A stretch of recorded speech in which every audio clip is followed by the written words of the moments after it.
Thank you, Carter. That was kind of embarrassing.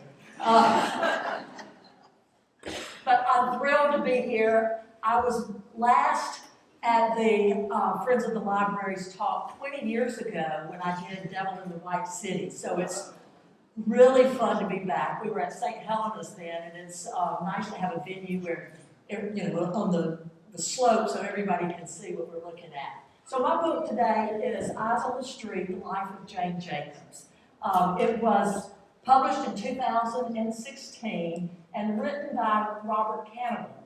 And Kanigel was born in 1946, a native New Yorker.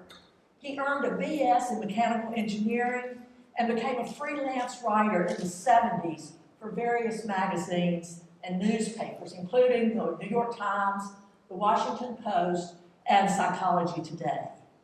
And his first book he published in 1986 was Apprentice to Genius, The Making of a Scientific Dynasty, which was followed by The Man Who Knew Infinity, The Life of the Genius Ramanuja, an Indian mathematician, which was also made into a movie that you might have seen. Then he spent a little bit of time as a professor of science writing at MIT. He did that for 12 years.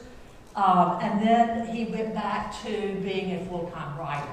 His latest book is Young Man Muddled. It's a memoir.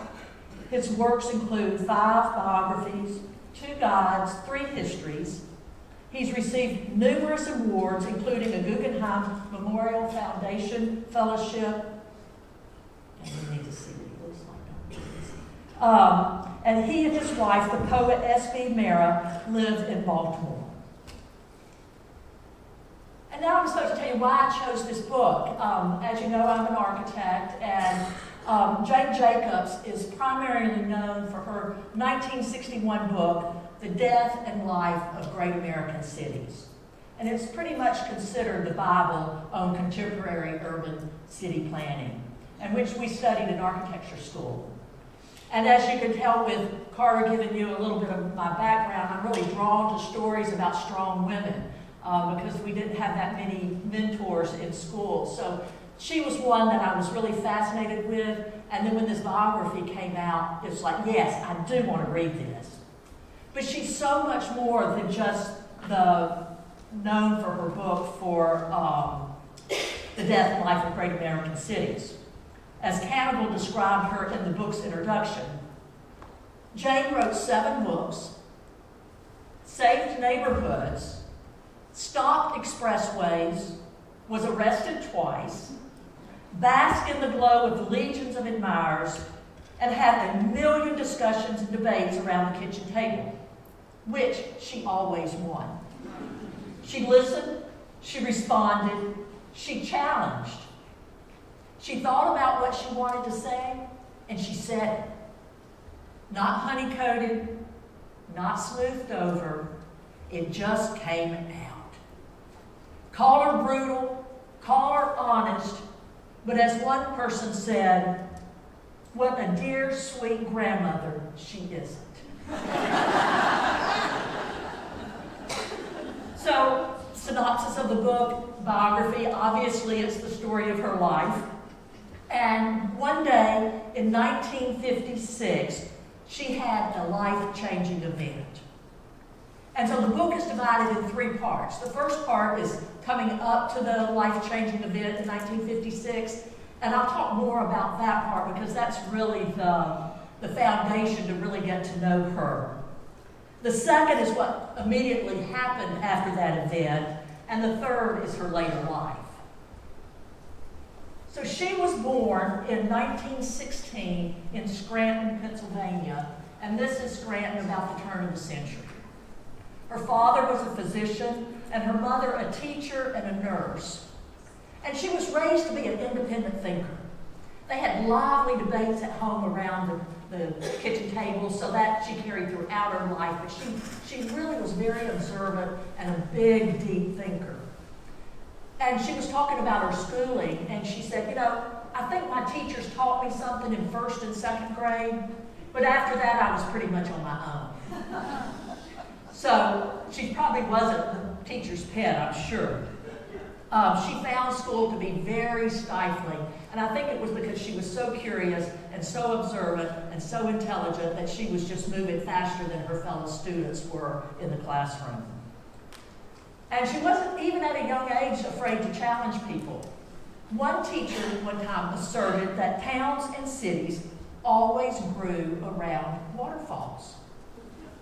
And Jane sat for a minute, raised her hand, and said, how was she, the teacher, so sure about that? Just look at Scranton. We have a river, but no waterfall. So even at a young age, she was, not afraid to challenge and base it on her observations. Another great story about her bringing up in her school years is in third grade she was expelled. And her father had always told her, Jane, if you make a promise, you have to keep it. So this was probably about 1924, and a dentist had come to the class to talk about oral hygiene and how important it was and that you should brush your teeth every day. And which is a good thing, yes. But he did ask the children, I want you to raise your hand and promise me that you will brush your teeth every day for the rest of your life. And Jane thought, well, I can't promise that. I don't know if I can brush my teeth every day for the rest of my life. So she pulled her hand down, and then she got all the kids sitting around her. No, you can't do that. You can't do that. So there was this little uprising in revolt to the dentist. And the teacher, I'm sure, was horrified. So she expelled Jane. And so Jane didn't know what to do. I mean, she's 8 years old. So she goes, and this is at the time when you would go home for lunch. You would walk home and eat lunch. So she went and hung out by the railroad tracks at the trestle until it was time to go home and eat lunch, and went home and ate lunch. She didn't tell her mother that she had been expelled. And then went back to school and just sat down in class, and the teacher didn't say anything. And I think they were all relieved that the incident was over. So you can see that she was quite a precocious child, but she also said that she considered 1916 to be the very best time to be born a woman, or a better time anyway. At that time, she said, particularly more than the Victorian era, and more so than after World War II when her children were being brought up. Because she said when she was raised, she wasn't discouraged. Nobody discouraged her as a girl, a woman, a worker, or a thinker. She said those years were an island of hope for women. And if you think about it, that was the generation that went to work in World War II, so they did have opportunities then. And as we've already established that she was not interested in school because she found it stifling, so she did not get very good grades because she was doing her own thing instead of paying attention in the classroom.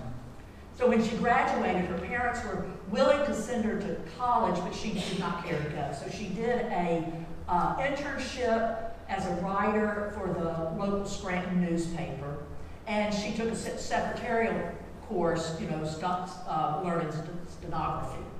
And so she did that for her first year out of school, and then she decided, well, I'm going to move to New York and see what I can do there. This was 1934, height of the Depression, but she struck out from New York. Her older sister was there, living in Brooklyn, who was an interior designer, and Jane moved in with her.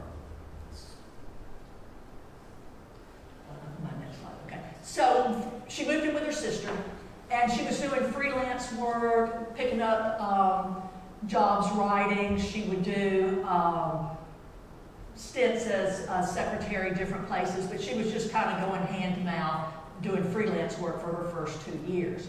And what she would do during the time is she would get on the subway and just ride around and then get off somewhere and explore that neighborhood. And one of the first places she explored was the West Village. And that's where she fell in love with the city. And so she went back to Brooklyn and said to her sister, we're moving to the West Village. And this was the West Village around that time. So you can see that it's full of life, and she just absolutely fell in love with it.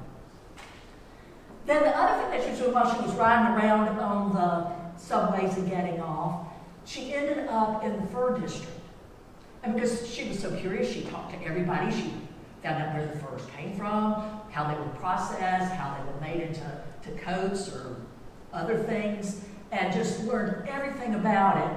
And she did a freelance article, which was named Where Fur Flies, which was published in November 1935 in Vogue magazine. So she was starting to get some more exciting work there.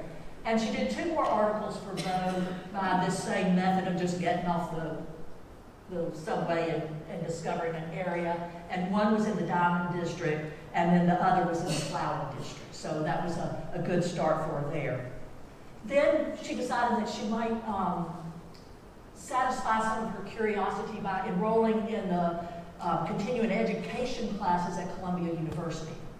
And she just soaked up everything. And you could take whatever you wanted because it was the extension courses. So she was taking zoology, she was taking chemistry, economics, European history. You know, if they had a class, she was taking it. And then they started noticing she had done this for about 2.5 years, and she was still freelancing and writing some.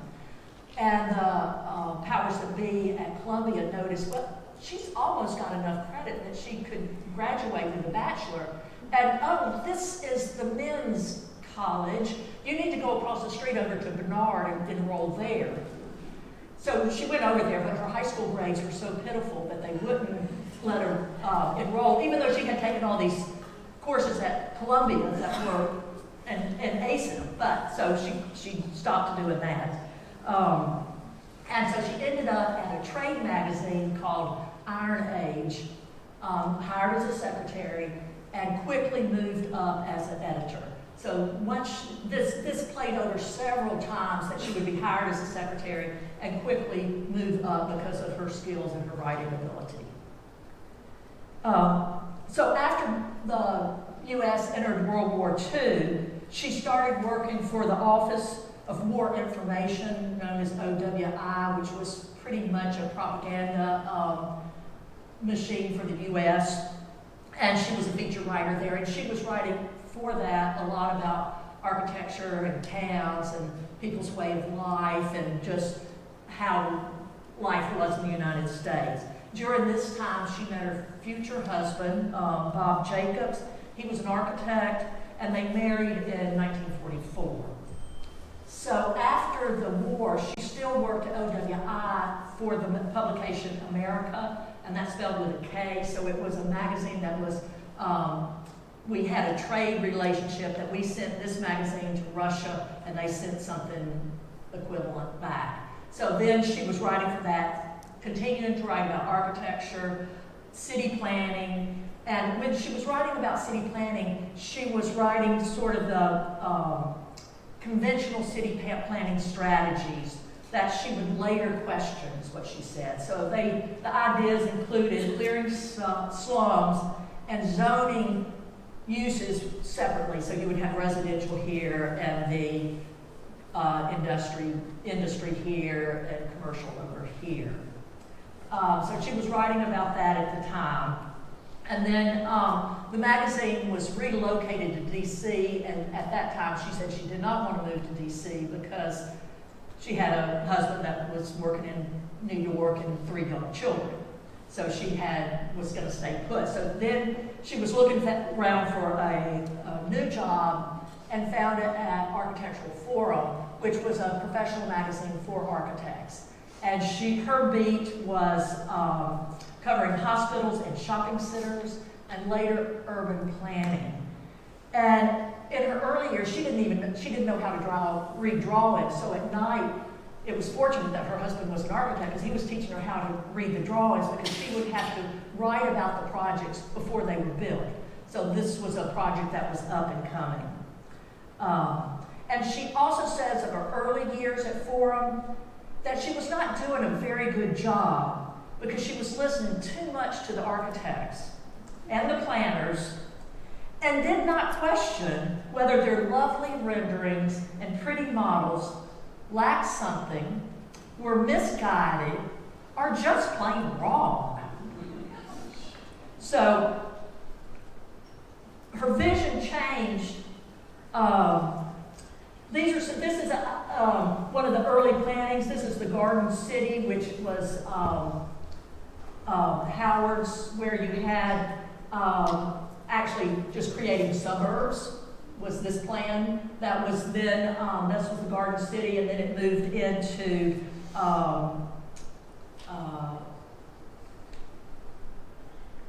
I lost my train of thought, so I'll keep going. And then this is another that was current. This was Corbusier, who was sort of the father of modern architecture, and his city planning is that we put everybody in towers in the park.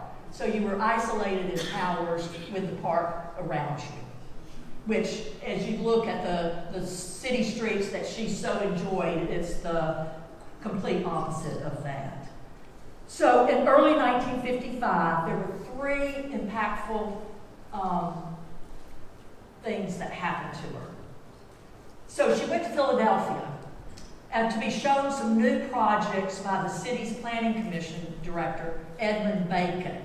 And that's the actor Kevin Baker's father. But he was head of planning for the city of Philadelphia, is known pretty much as the father of planning in America, and had very distinct ideas of what should happen in Philadelphia. And he was into urban renewal, and he took Jane around and showed her the how they were doing it. And he was really impressed with the Corbu model. So this was, that's kind of blurry, but this was a city street in Philadelphia before the Bacon urbanization, and this was after. So you see he has the tower in the park. And this is Mill Creek Homes. And that first one was crowded, full of life, people leaning out of windows, mom and pop stores.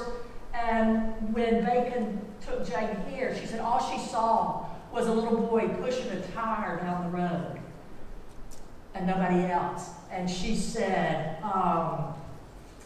it's very nice, Ed, but there's something missing. People. Where are the people? And there's nobody here. Now, why is that? Where are the people? And he had no explanation. And she was just set on fire. So the next thing that happened is Washington Square Park was her neighborhood park where she took her kids to play. And Robert Moses, who will talk a little bit more later, but he was proposing that we do a buried sunken road through Washington Square Park and just wipe it out. And so this was the summer of 1955. When she heard about it, she joined the group of people protesting against this. And then the third thing that really helped cement her ideas is she met William Kirk, who was an Episcopal priest, who was the director of the Union Settlement in East Harlem, which provided health and social services to the neighborhood. He showed her the neighborhood, and I could not find any photographs of this at all, but it was one street, and one side of the street looked like the village with life, busyness, mom and pop stores, and the other side of the street, they had taken everything out with urban renewal, and it looked like the high rises in the park. And he was was seeing the effects of this, because, you know, when all those mom and pop stores go out, that's somebody's livelihood, it's their connection, it's the interaction, and he talked to her a lot about, you know, like if the barbershop's gone, that's where, when you don't have any power, that's where you go to talk to people and hear what's going on and maybe connect up with your council person is at the barbershop, but the barbershop's gone, so that opportunity is completely missed. And in Jane's words, she said, "He showed me a different way of looking at the city. a social aspect, the human ties that didn't show up in architectural drawings. In 5 blocks where he took her in East Harlem, 169 businesses had been wiped out. So that's really started churning in her mind that planning is not right. Something different needs to happen. And so she's still at architectural forums. She's very well respected. She's writing on a lot of planning issues. And in early 1956, Jose Luis Sert, who was the dean of Harvard Graduate School of Design, decided to bring all the big poobahs together to talk about urban planning. So he invited James Voss, who was the editor at Architectural Forum, Doug Haskell, and Doug accepted. He said, "I would love to go," until he realized it conflicted with his annual European vacation. So he said, "I can't do it. Jane, you do it." And Jane said, "No, I'm a writer. I am not a speaker. I cannot public speak. I don't want to do it. No, no, no, no, no." And he said, "No, you have to do it." So she relented and she said, "I will go, but I get to talk about whatever I want to talk about." She was supposed to talk about land banking for urban renewal, but that was not of interest to her, so she said, "I will do it if I can talk about what I want to talk." And so these are some of the people in the room when she went to this conference. So Sir, who was the dean, he had worked for Corbusier. Ed Bacon from Philly, the big poobah of planning. Richard Neutra, who was a modernist architect from California, well known for his houses. Hideo Sasaki, whose name you should recognize because he worked on the Waterfront Park. He was a well-known, not him, his firm, he's dead by now. He was a pioneering landscape architect. And Louis Mumford, the architectural critic of the New Yorker. They were all men, all well qualified, with extremely long resumes. And if you've been following me, Jane is self-taught. She doesn't have the big qualifications or the long resume. She's been learning on the job, so to speak, by her observation. So she had been mulling over what she had seen in Philadelphia and East Harlem and started thinking about, that cities need new and old buildings. Old buildings are where they're incubators for new businesses or new social clubs or new political activities. And you really need a varying fabric of the city.